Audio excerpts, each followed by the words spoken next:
Bienvenue dans le podcast de Ferrari. Si tu ne les connais pas, c'est le petit barbu qui gesticule et braille sans arrêt. Grossier, insolent et vulgaire, il essaye chaque mercredi d'apporter des éléments de réponse à une question. Alors, éloigne tes enfants, installe-toi confortablement, prends un petit café et déguste.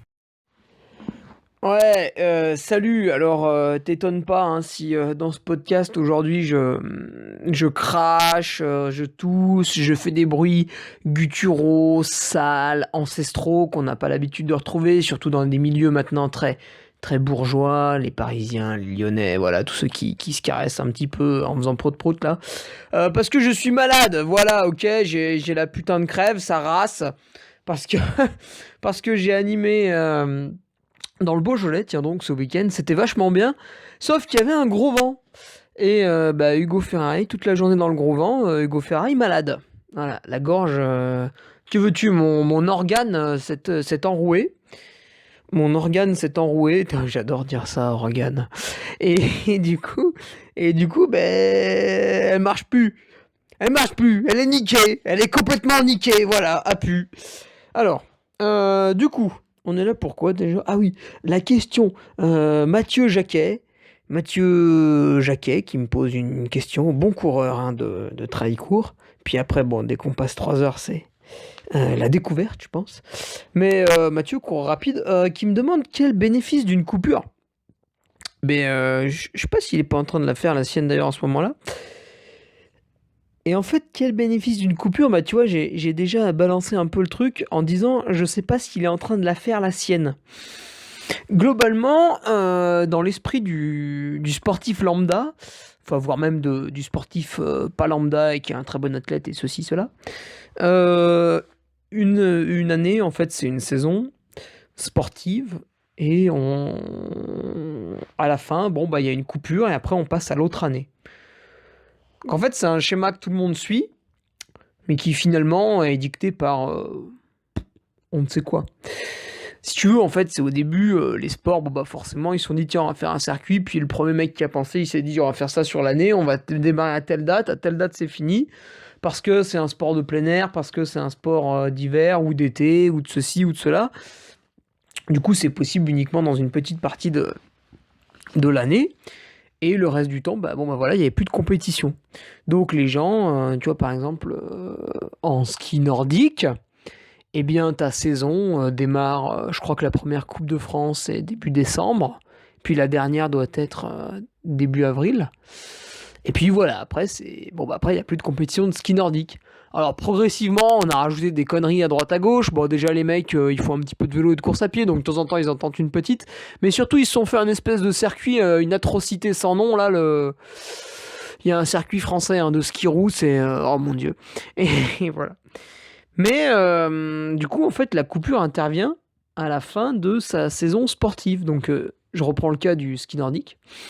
Vous arrivez, je sais pas, mi-avril, fin avril, bon ben voilà, tous les mecs qui sont en boîte de nuit, ivres morts, c'est la coupure quoi. Donc en fait, cette coupure est pareil dans la tête de tout le monde. La coupure, qu'est-ce que c'est? La coupure, c'est, je prends 3 semaines. Je crois que la plupart des gens ils disent 3 semaines ou un mois. Je prends 3 semaines, un mois et c'est freedom quoi. C'est allez, salut, c'est la liberté, hein, c'est n'importe quoi. C'est ah bah le sport, je sais plus ce que c'est. Hein. Je dors plus, je me mets des caisses tous les 2 jours. J'oublie mon prénom, je vomis partout sur mes potes. Le légume, je le vois plus du tout. Donc voilà, c'est il coupe complètement, tu vois. Donc non seulement les baskets on les touche plus, mais alors tout ce qui est bouffe correcte, plutôt clean, bah tu vois la courgette, allez c'est bon, hein, part se la mettre dans le cul, on la mange plus. Sommeil, tu vois 8 heures par nuit, on passe à 2. Enfin, c'est n'importe quoi. Hein, c'est la fête du slip. Hein, c'est les à côté les mecs qui vont à Ibiza, c'est bisounours. Hein, c'est rien du tout. Donc ça, c'est un peu pour la coupure cliché. La coupure, je débranche, quoi. Je fais n'importe quoi. Alors, est-ce bénéfique ou non? On va y venir dans 2 minutes. Maintenant, pourquoi la majorité des gens font ça? Parce qu'en fait, pourquoi la masse populaire fait ça? Parce qu'elle suit bêtement l'élite. Ok, donc eux ils suivent bêtement, donc on s'en fout, on ne les considère pas. On va passer à l'élite. Pourquoi l'élite a fait ça à un moment donné ou continue à faire ça? Parce que quand vous faites une saison sportive à haut niveau, donc c'est quelque chose que la majeure partie des gens ne peuvent pas comprendre puisqu'ils ne le font pas, mais il n'y a pas à être vexé, hein, vous faites autre chose à côté, c'est très bien, vous êtes gentil. Mais quand tu fais une saison sportive à haut niveau, donc bon, le trail ça compte pas trop parce que c'est quand même un peu n'importe quoi, mais tu prends une discipline qui est médiatisée, bon je peux pas parler du foot parce que après on va être grossier, mais retournons sur le ski nordique, c'est bien le ski nordique. Le biathlon, on va prendre le biathlon. Tu fais une saison de biathlon, tu t'appelles Martin Fourcade, t'es une machine, tous les week-ends tu baisses le pantalon aux autres, tu leur mets la fessée, voilà, ça résonne dans toute la vallée, enfin bon bref. Voilà, tu fais ta saison, enfin même celui qui est 5e ou qui est 10e, il fait sa saison de biathlon. Et tu vois, il y a toute une sollicitation des médias qui te mettent une certaine pression, donc après tu l'encaisses ou non. Le circuit, le timing est assez resserré, donc tu vois, des fois tu as une Coupe du Monde toutes les semaines, même quand c'est espacé, je crois que l'espacement le plus long entre deux Coupes du Monde, ça doit être 3 semaines. Donc globalement, pendant ta saison sportive, tu vois, t'es à 100% focus. Le mec qui fait ça, bon déjà en biathlon, ils ont pas de travail à côté, hein, enfin du moins pas pendant la saison. Hein, Eh oui. Ils sont payés. Mais oui. Mais de toute façon, c'est impossible d'avoir un travail à côté. Tu regardes le calendrier. Les mecs, ils sont à Oberhof une semaine, ils sont donc dans l'Allemagne. La semaine d'après, ils sont à Antolz-Anterselva, au fin fond des Dolomites italiennes. La course, elle se finit le dimanche. La nouvelle, ça commence par une individuelle le mercredi. Entre les deux, il y a le temps de trajet. Je sais pas, il doit y avoir 10 heures de route. En plus, c'est gougnafié. Souvent, ils le font en bagnole. Bah, on les comprend. Hein. Les avions, ils font pas station-station. Hein. Les avions, ils font ville-ville. Quand tu fais du biathlon, ville-ville, c'est compliqué. Donc les avions, donc tu prends la bagnole, tu te fais chier tout le lundi, t'arrives le soir, il y a un petit footing de décrassage à faire. Le mardi, il faut déjà tester les skis sur la neige, faut recommencer le mardi soir parce que c'est pas pareil. Et vu que tu vas avoir des courses le matin et vu que tu auras des courses le soir, bah il faut tester les deux. Le mercredi, on est mardi, ah ouais. Le mercredi, tu retestes avant la course, 10 minutes avant. Enfin, t'as l'échauffement, t'as le machin, tu fais contrôler la cara. Putain merde, la cara, je l'ai mal transportée. Il y a un problème, faut que je prenne celle de secours. Celle de secours, elle est pas réglée. Et patati patata. Enfin, ça t'occupe toutes les secondes de ta journée. Et bon, je les connais pas personnellement, mais je vois grossièrement comment ça fonctionne. Mais ce serait intéressant de les interviewer pour s'imbiber un peu de toute cette pression qu'ils ont l'hiver, de toute cette... En fait, voilà. Le vrai mot, c'est... Enfin, du coup, c'est deux mots. C'est concentration mentale. Mot numéro 1, concentration. Mot numéro 2, mental. Voilà, on est en sec pas, on écoute bien. Et... tout ça fait que, tu vois, petit à petit, la tête se remplit, tu vois, la saison passe. Puis bon, il y a des moments, tu gagnes, t'es hyper content. Il y a des moments, t'es nul, donc t'es vachement déçu. Enfin, ou alors t'es nul et t'es content, mais bon, là, t'es un débile. Et donc tout ça fait que tu sans arrêt, tu ressasses le truc, tu vis ton sport, tu manges ton sport, t'as ta femme, tu sais plus à quoi elle ressemble, peut-être t'as oublié le prénom de tes gosses, enfin tu exagères. Il y en a un, il est né en début d'année, tu l'as jamais vu, enfin tu vois, enfin, j'exagère, évidemment, on est là pour exagérer, pour déconner entre nous, mais tu vois l'idée. Et donc à la fin, tu vois, en fait, c'est ta passion, tu vois. Si tu fais ça, c'est parce que c'est ta passion, tu vois. Ce biathlon, c'est leur passion, ils s'adorent et tout. Mais à la fin, la passion a tellement bouffé tu vois, le mec en peut plus, quoi. Et là, je vais refaire mon parallèle avec le gâteau au chocolat que ta mamie a fait, qui est très très bon. Tu en manges une part, c'est délicieux. En plus, tu as salivé avant de la manger, tu vois. Tu t'es caressé un peu le ventre, les babines et tout, en te disant, je vais me régaler. Tu manges une part, putain, c'est bon. Du coup, tu te resserres, t'en manges une deuxième part, tu vois, putain, ouais, c'est vrai que c'est bon. Et puis, bah, t'en manges une troisième, une quatrième. Et si tu manges tout le gâteau, ben, en général, t'en as plus très envie quand même après. Si t'en as encore envie, ben, mange 6 gâteaux, tu vois, 6 fois le même. Là, tu verras que t'en auras plus envie, tu vas même commencer à vomir, etc. Ben, c'est la saturation. Le truc était bon à la base, et puis finalement, bah, au bout d'un moment, t'as plus qu'une envie, c'est de lui envoyer en travers de la tronche, quoi, son gâteau. Donc bah, avec le sport, c'est pareil. Quand tu es à 100% focus pendant toute la saison, le dernier jour, c'est la fin de la Coupe du Monde. Boum, tu poses les skills, le classement général est fini. Voilà, la saison est finie. Le soir, qu'est-ce qui se passe? Bah voilà, tu sors avec tes potes, tu fais n'importe quoi et c'est parti pour 3 semaines, 2 semaines, un mois et demi, enfin j'en sais rien. Les mecs font ce qu'ils veulent. Mais c'est pour débrancher, c'est pour vider le truc, tu vois. C'est comme si la serpillière elle avait plein d'eau, ben d'un coup on les sort. Alors ça c'était pour l'élite, ceux qui font un sport où faut être focus. Après nous, enfin même l'élite en trail, les mecs peuvent pas vraiment dire qu'ils subissent une pression quand même, faut pas exagérer. Euh, Mais du coup, le sportif lambda, tu vois, celui qui fait ça plus ou moins bien, hein, de celui qui s'entraîne, je sais pas, de 5 à 20 heures par semaine, enfin après un chiffre ça veut rien dire, mais celui qui s'entraîne pour son plaisir, enfin même qui fait des courses pour son plaisir, bon, il a un objectif de progrès, de performance forcément, mais à côté, il y a un petit boulot, il y a un enfant qui traîne par-ci par-là, une femme, deux femmes, ça dépend de ta religion. Voilà. Le mec qui fait pas ça à 100%, et là, tu vois, les mecs vont être frustrés, ils vont dire moi je fais ça à 100%. Bah non, si t'as des gamins, si t'as un boulot, si t'as ceci, cela, si tu veux voir ta mamie le samedi, enfin voilà, tu fais pas ça à 100%. Mais tu fais ça correctement, pas de souci. Mais donc tous ces gens-là, donc le gros de la troupe, quoi, n'a pas forcément besoin de couper, parce qu'en fait, il n'y a pas de pression, quoi. Et si tu te mets une pression, arrête tout de suite tu vois, enlève-la, c'est débile. Il n'y a pas de stress excessif à avoir. Du coup, pourquoi couper? Puisqu'il n'y a pas ce stress médiatique et concentratif, pressurisant à enlever, pourquoi couper? Hormis pour copier l'athlète qu'on aime bien, ok, ça peut se comprendre. Ben, il n'y a pas vraiment de raison. Il n'y a pas vraiment de raison. Après, en fait, les gens, tu sais, ils cherchent un peu des excuses. Parce que c'est notre passion et on aime ça, courir toute la journée dans la montagne. Néanmoins, très peu de gens enchaînent les sorties de 10 heures tous les jours. Donc c'est bien qu'à un moment donné, ça fatigue. C'est bien qu'à un moment donné, on a envie de faire autre chose. Et du coup, voilà, globalement, en fin d'année, en octobre, en novembre, en décembre, on se dit oh, bah ça, c'est ma dernière course de la saison. Et puis après, bon, bah voilà, c'est la coupure, c'est la fête. En fait, on se cherche une excuse pour glander. Mais est-ce vraiment bien sur le plan physique? Alors, on y vient. Tu vois, Mathieu, je t'ai fait une intro de 12 minutes. Est-ce que ça pèse ou non? Voilà, tu me diras, prends la balance, mets dessus. On y vient. Est-ce bénéfique? Alors, forcément, ça va être bénéfique déjà si t'es blessé. Tu vois, l'an passé, je tombe, je me fracture la rotule. Bon, forcément, il y a eu une coupure. Encore qu'elle a été relative, parce que du coup, je me faisais chier, alors j'ai fait du développé couché, des trucs comme ça, des conneries. J'ai utilisé mon corps. Après, j'ai pas pu faire d'efforts d'endurance, enfin de cardio à proprement parler, puisque ma jambe était dans la telle, donc c'était très problématique. Voilà, donc si t'es blessé, bon voilà, t'observes une période de repos, forcément. Mais encore, tu vois, tu vas observer un repos relatif, parce que même quand tu as une tendinite ou une tendinopathie, tu vois, les mecs se tripotent le zizi et changent le nom toutes les 30 secondes. Donc même si t'as une inflammation à un tendon, voilà, c'est mieux ça, hein.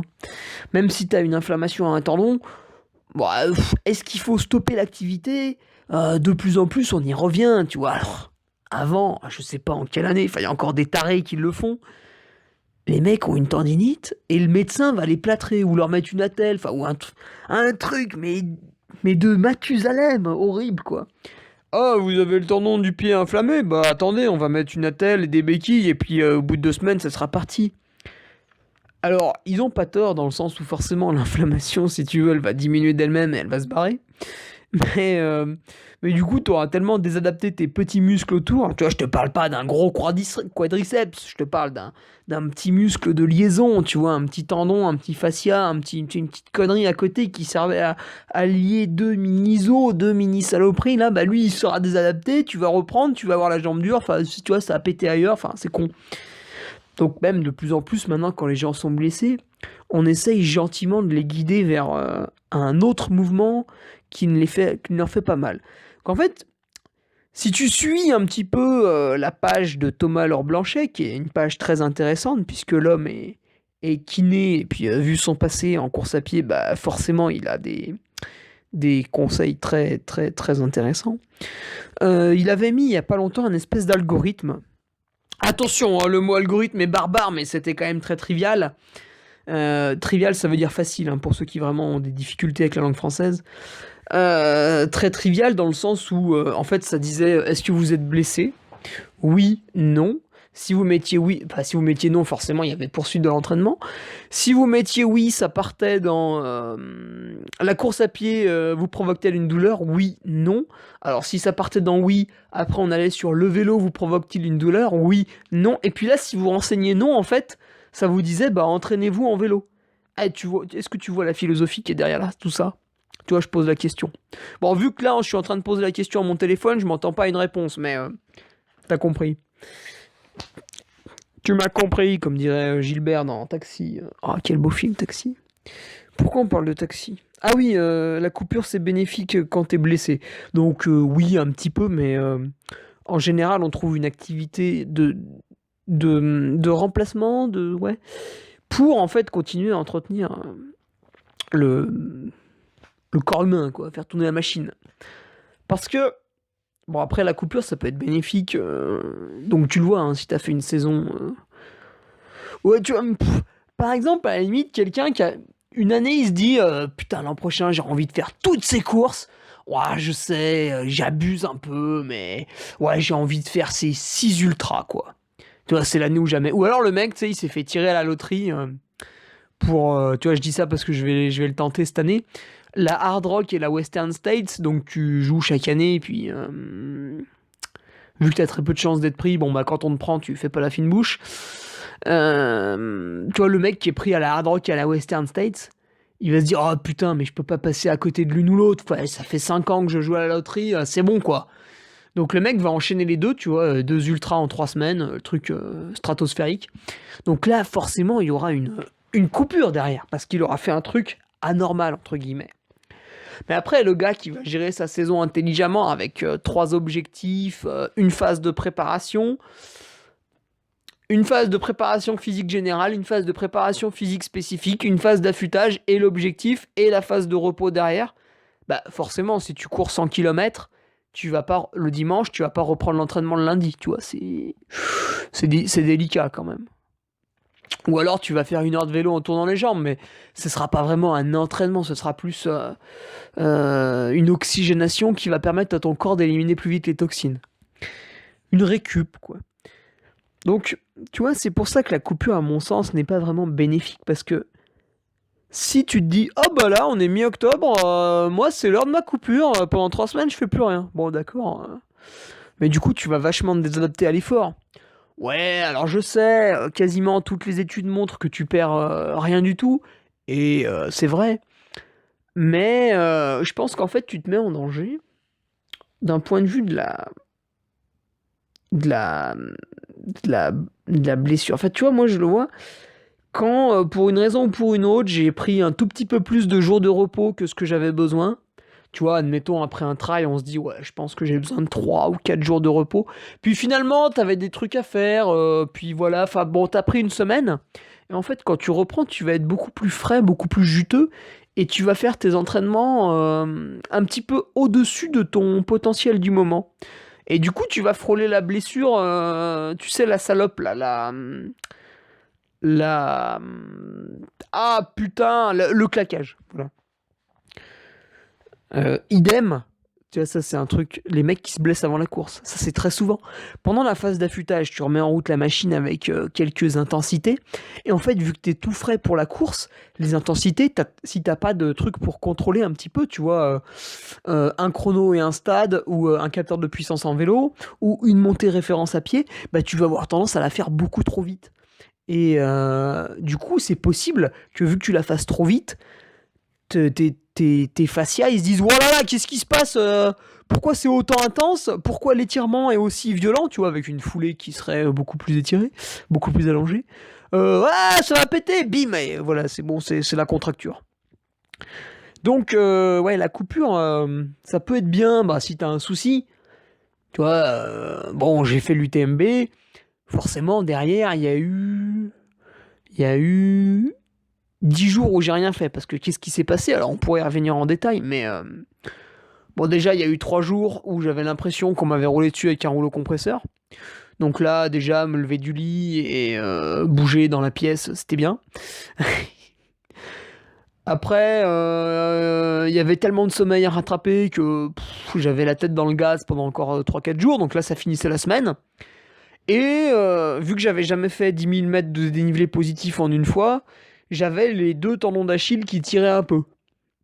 Donc pareil, j'ai attendu encore un petit peu, et une fois que je n'avais plus ces sensations désagréables, j'ai repris, donc ça faisait 12 jours.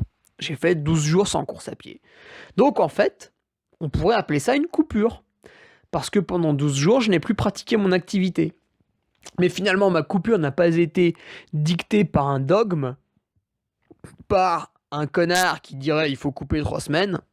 Voilà, tu vois, un mec, il arrive comme Jésus-Christ, il fait salut, il faut couper 3 semaines, écoute-moi. Ouais, d'accord, mais pourquoi?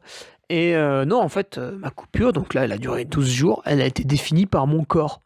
Tu vois, mon corps, c'est le truc le plus fiable, en fait. Donc mon corps, le lendemain de l'UTMB, il a dit va te faire enculer. Et progressivement, il a dit ouais, attends, je fais ça, attends encore un peu. Le lendemain, il a dit ouais, attends, j'ai pas fini ça, reste tranquille. Et puis, tu vois, je crois que c'était un mardi là, ou jeudi. Mardi ou jeudi, putain, je sais plus.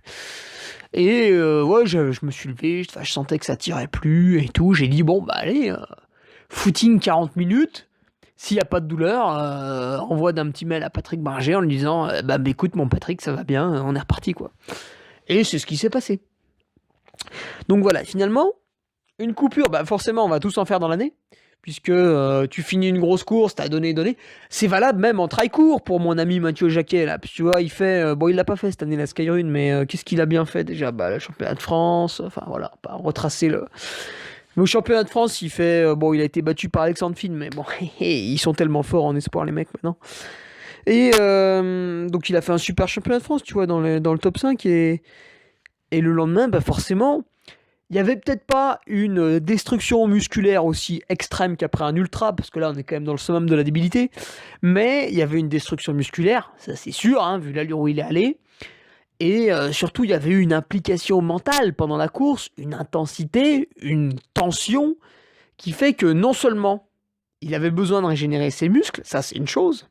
Et attention, parce que imaginons que ton muscle, il lui faut 2 jours pour récupérer, il faut bien penser que tes tendons, c'est plus long.